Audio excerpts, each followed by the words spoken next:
Graça e paz da parte de Deus, nosso Pai, e da do Senhor Jesus Cristo. Aqui quem vos fala é a missionária Zélia Araújo, da Segunda Igreja Presbiteriana de Campina Grande, da missão Cariri para Cristo, e que faz parte da OMEB, Ordem dos Ministros Evangélicos do Brasil e do exterior. Nós vamos refletir neste momento um pouco na palavra de Deus, no capítulo 3 do livro de Abacuque, que tem por título A Oração de Abacuque. É um texto composto de 19 versículos, e nós vamos fazer a leitura de todo o texto, a oração de Abacuque. Esta é uma oração do profeta Abacuque, feita em forma de hino. Ó Senhor, ouvi falar do que tens feito e estou cheio de temor. Faze agora em nosso tempo as coisas maravilhosas que fizeste no passado, para que nós também as vejamos, mesmo que estejas irado, tem compaixão de nós. Deus vem vindo da terra de Edom, o santo Deus vem do monte Parã. A sua glória cobre os céus e na terra todos o louvam. Ele brilha como a luz e raios de luz saltam de sua mão, onde se esconde o seu poder. Na frente dele vão pragas terríveis e atrás vêm doenças mortais. Ele para e a terra treme. Ele olha para as nações e elas ficam com medo. Os montes antigos se abalam, caem as velhas montanhas, porque onde ele tem andado desde a eternidade. Vi que os povos de Cuxa estão aflitos e que os moradores de Midian estão com medo. É contra os rios, ó Senhor, que estás irado? É contra o mar que estás furioso? É por isso que montas os teus cavalos e vem vitorioso no teu carro de guerra? Pegas o teu arco e te preparas para atirar as tuas flechas? Tu cavas a terra com enchentes. As montanhas te viram e tremeram. Uma bomba d'água caiu do céu. As águas debaixo da terra rugiram. As suas ondas imensas se levantaram. O sol e a lua deixaram de brilhar. Quando viram o brilho das tuas flechas e a luz brilhante da tua lança, na tua ira marchaste pela terra inteira. Na tua fúria pisaste as nações. Saíste para salvar o teu povo, para salvar o rei que escolheste. Feriste o chefe dos maus e acabaste completamente com o seu exército. Com as tuas flechas mataste o comandante dos soldados quando avançavam como uma tempestade para nos atacar. Eles vinham orgulhosos, querendo nos destruir, como quem mata um pobre em segredo. Montado nos teus cavalos, marchaste pelo mar, pelas ondas furiosas do mar. Quando ouvi tudo isso, fiquei assustado e os meus lábios tremeram de medo. Perdi todas as forças e não pude ficar de pé. Portanto, vou esperar tranquilo o dia em que Deus castigará aqueles que nos atacam. Ainda que as figueiras não produzam frutas e as parreiras não deem uvas, ainda que não haja azeitonas para apanhar, nem trigo para colher, ainda que não haja mais ovelhas nos campos, nem gado nos currais, mesmo assim eu darei graças ao Senhor e louvarei a Deus, o meu Salvador. O Senhor Deus é a minha força, ele torna o meu andar firme como de uma coça e me leva para as montanhas onde estarei seguro. Louvado seja Deus pela leitura do texto lido e que essa leitura encontre guarida no teu, no meu, no nosso coração. A leitura desse texto foi o último capítulo do livro, pois o livro de Abacuque, ou do profeta Abacuque, ele é composto de 3 capítulos e ele apresenta como esquema a seguinte divisão: as queixas de Abacuque e as respostas de Deus. Capítulo 1, do verso 1 ao capítulo 2, versículo 4. Os babilônicos serão castigados. Capítulo 2, do verso 5 ao verso 20. E o capítulo 3 é exatamente o texto que eu li, que é oração de louvor a Deus, que é do verso 1 ao verso 19. Assim é composto o livro de Abacuque. Tem 17 versículos, primeiro capítulo. Tem 20 versículos, segundo capítulo. E tem 19 versículos, terceiro capítulo. Ainda quero dizer algo sobre o profeta e sobre o livro, que diz assim: de acordo com a Bíblia manuscrita, o profeta Abacuque viveu na mesma época em que viveram os profetas Naum e Sofonia. Foi nesse tempo, ou seja, no ano 612 a.C., que os babilônicos derrotaram os assírios e se tornaram o império mais poderoso do mundo. O profeta vê o perigo que o seu povo corre e não entende como é que Deus pode tolerar os babilônicos, um povo mau e cruel. Deus responde que virá o tempo em que ele castigará os inimigos do povo de Israel e que o profeta espere com paciência, confiando na justiça divina. Os maus serão castigados e aqueles que são fiéis a Deus viverão. O livro termina com uma oração, como já citei, em forma de salmo, em que Abacuque louva a grandeza de Deus e, ao mesmo tempo, mostra a sua fé nele. Aqui vem uma pergunta que cabe a você e a mim. Você tem esperado em Deus? Você tem confiado nele? A palavra diz que os que confiam no Senhor são como o Monte Sião, que não se abala, mas permanece para sempre. Você tem esperado em quem? Você tem confiado no seu conhecimento? O conhecimento passa. Você tem confiado no seu bolso? A riqueza passa. Você tem confiado na sua saúde? A saúde também passa. Agora, os que confiam no Senhor são como o monte de Sião, que não se abala, mas permanece para sempre. É por isso que o profeta, ele fala de todo o quadro de dificuldade que se configura em sua frente, mas ele destaca nos 3 últimos versículos do texto lido, ó, ainda que a figueira não floresça, nem haja fruto na videira, ainda que a colheita da oliveira decepcione, e os campos não produzam mantimento, ainda que as ovelhas desapareçam do aprisco, e nos currais não haja mais gado, ou seja, todo o suprimento não esteja presente, mesmo assim, diz o profeta, eu me alegro no Senhor e exulto no Deus da minha salvação. O Deus da minha salvação, ele diz em Mateus capítulo 28, verso 20, que está conosco todos os dias até a consumação dos séculos. Pois ele diz, eis que estou convosco todos os dias até a consumação dos séculos. Você e eu devemos ter confiança em Deus, porque ele nos diz em Mateus capítulo 6, no verso 33, que nós devemos buscar em primeiro lugar o seu reino, a sua justiça. E estas coisas, diz o texto, vos serão acrescentadas. E quando você volta no texto, antes do versículo 33, e vai saber quais são as coisas que Deus está dizendo que vai suprir. Você vai contemplar, eu vou ler para você guardar na sua memória, o que ele diz a respeito desse suprimento. Por isso que Abacuque nos deixa claro que ainda que falte todas as coisas, eu, mesmo assim, eu me alegro no Senhor e exulto no Deus da minha salvação. Porque ele, o Senhor, nos diz, olha, vou ler o texto a partir do verso 25 do capítulo 6 de Mateus. Ele nos diz, no verso 33, só repetindo, ele diz, mas busque em primeiro lugar o reino de Deus e a sua justiça, e todas estas coisas lhe serão acrescentadas. E se você perguntar quais são as coisas que Deus vai nos acrescentar, Abacuque diz que ainda que falte todas as coisas, ele continua louvando ao Senhor. Disse o Senhor Jesus, por isso digo a vocês, não se preocupe com a sua vida, quanto ao que irão comer ou beber, nem com o corpo, quanto ao que irão vestir. Não é a vida mais do que o alimento, e não é o corpo mais do que as roupas? Observem as aves do céu, que não semeiam, não colhem, nem ajuntam em celeiros. No entanto, o Pai de vocês, ou seja, Deus, que está nos céus, as sustenta. Será que vocês não valem muito mais do que as aves?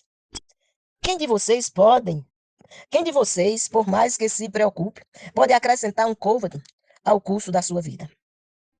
E por que se preocupam com o que vão vestir? Observem como crescem os lírios do campo. Eles não trabalham nem fiam. Eu, porém, afirmo a vocês que nem Salomão, em toda a sua glória, se vestiu como qualquer deles. Veja, aqui estou falando de um homem sábio, de um homem rico, de um homem potente, e o Senhor diz a respeito dele. Eu, porém, afirmo a vocês que nem Salomão, em toda a sua glória, se vestiu como qualquer deles, ou seja, dos lírios do campo.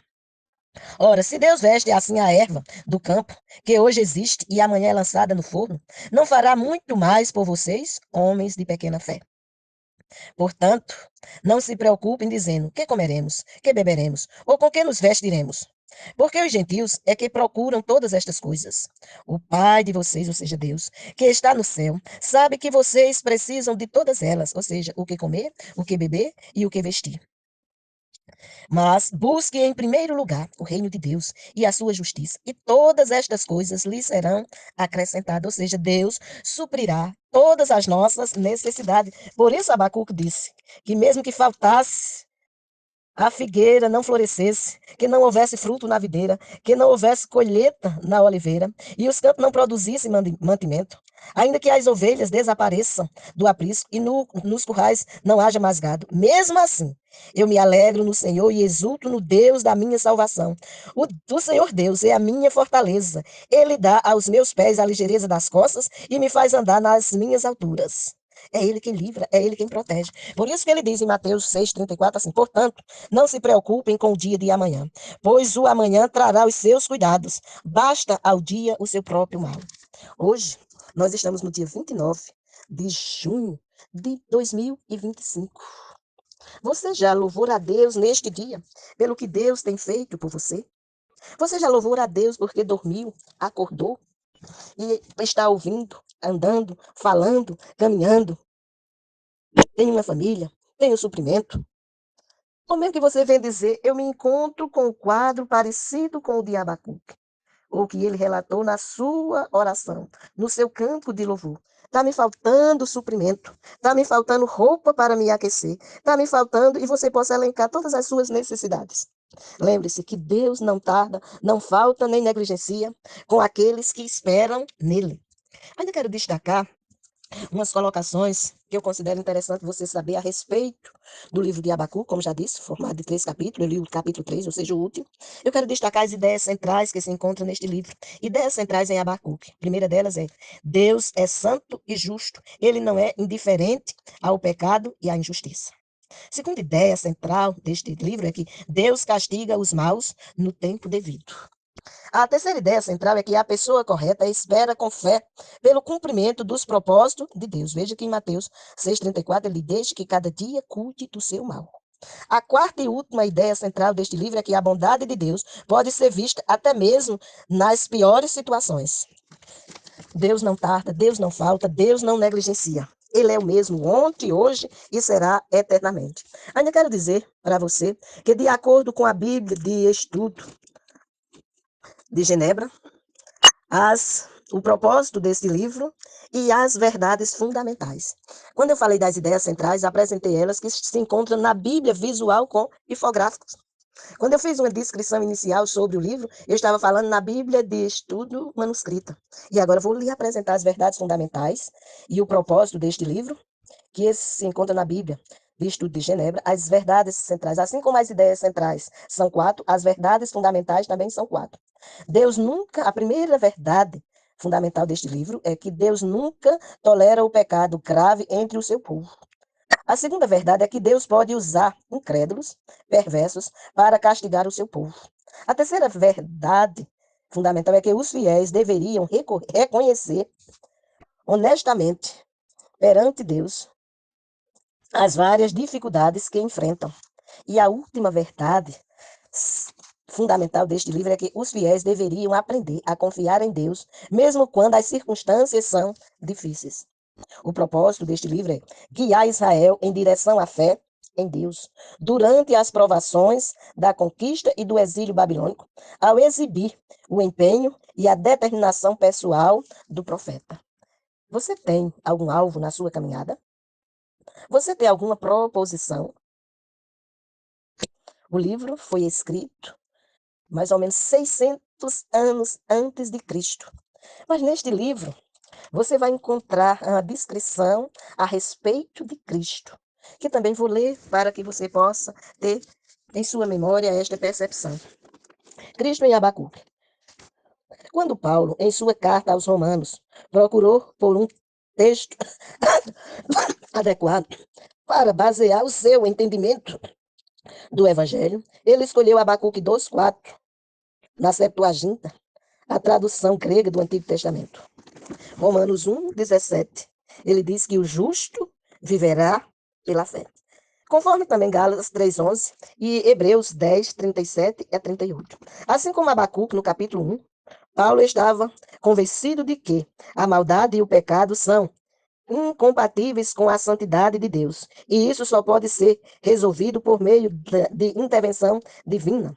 A palavra profética de Abacuque, no capítulo 2, revela, em princípio, o meio pelo qual Deus irá finalmente lidar, por meio de Cristo, com a incompatibilidade entre pecado e santidade. Veja que em Isaías 59, 1 e 2, ele deixa claro que o ouvido de Deus não está agravado, nem a mão de Deus está encolhida. Mas o que separa o homem de Deus são os seus pecados. A cruz de Cristo e o julgamento final em seu retorno são cumprimentos dessa revelação. Paulo, como Abacuque, afirmou que a verdadeira vida só é possível numa relação de total dependência do Senhor. Veja que Jesus nos diz em João 14,6: Eu sou o caminho, a verdade e a vida. Ninguém vem ao Pai senão por mim. Se você quiser ter o verdadeiro encontro com Deus, saiba que não é a ciência que vai te fazer você estar completamente na presença de Deus. Saiba que também não são as riquezas que vão te colocar você na presença de Deus. Saiba que não é a tua família que vai te apresentar diante de Deus. Não é os teus amigos, não são os teus vizinhos. Quem vai te apresentar a Deus é Jesus. Ele disse: Eu sou o caminho, a verdade e a vida. Ninguém vem ao Pai a não ser por mim. Essa dependência, baseada na fidelidade de nosso Deus, transforma a nossa existência neste mundo, enchendo a nossa vida de alegria e esperança, na expectativa do cumprimento final de todas as suas promessas, como você pode ver no capítulo 3, que foi lido, e em Efésios 2, 3. Dessa maneira, Abacuque pode ser chamado de bisavô da reforma. Os conceitos principais de sua pregação, assumidos por Paulo, influenciaram profundamente homens como Lutero e Calvino e se tornaram divisas-chave na fé da reforma. Apenas a fé, a confiança perseverante e obediente no Deus de Abacuque, o Deus e Pai de nosso Senhor Jesus Cristo, fornece a chave para a existência significativa no mundo durante este período, entre a primeira vinda de Cristo e o seu retorno. Você está pronto para o retorno de Cristo? Porque ele já veio, já morreu, já ressuscitou, se encontra à destra de Deus, ou seja, à direita de Deus, e intercede por todos aqueles que nele crêem. Você tem crido em Deus da forma certa, ou seja, através de Jesus? Porque fora de Jesus não há salvação. Fora de Jesus não há aproximação do homem com Deus. Porque Efésios 2:1 deixa claro que o homem sem Deus, ele se encontra morto em seus delitos e pecado. E o salário do pecado é a morte. Que morte? A morte espiritual. Mas o dom gratuito de Deus é a vida eterna em Cristo Jesus, o Senhor. Que ele aplique esta palavra ao teu, ao meu, ao nosso coração. E que estejamos atentos a confiar em Deus, independente da circunstância. A esperar em Deus, aquele que não tarda, não falta, nem negligencia. A buscar a sua face em todo tempo e lugar, pois, como já citei em Mateus, ele diz que nós devemos buscá-la em primeiro lugar. E as demais coisas ele nos acrescentará. Que Deus te abençoe. Se você já está com a inteira convicção de que tem inteira comunhão com ele, glória a Deus, que você é filho. Se você ainda não tem essa inteira comunhão, ele te dá a oportunidade hoje, independente das circunstâncias, de você se achegar a ele. Tira a ele que retire de você o coração de pedra e coloque em você um coração de carne, sensível a ouvir a voz dele. E com certeza ele vai tirar esse coração de pedra e vai dar o coração de carne, pois é assim que ele promete em Abacuque, no capítulo 36, do verso 25 ao verso 27, que ele tira daquele que ele pede o coração de pedra e lhe dá um coração de carne, sensível a ouvir a sua voz. Tira o espírito velho, aquele espírito caído que é descrito lá em Gênesis 3, e lhe dá um espírito novo. E Paulo diz em 2 Coríntios 5,17 que aquele que está em Cristo, nova criatura é, as coisas velhas já passaram e eis que tudo se fez novo. Que tudo se faça novo em sua vida, hoje e sempre, em nome para a glória de Jesus. Amém.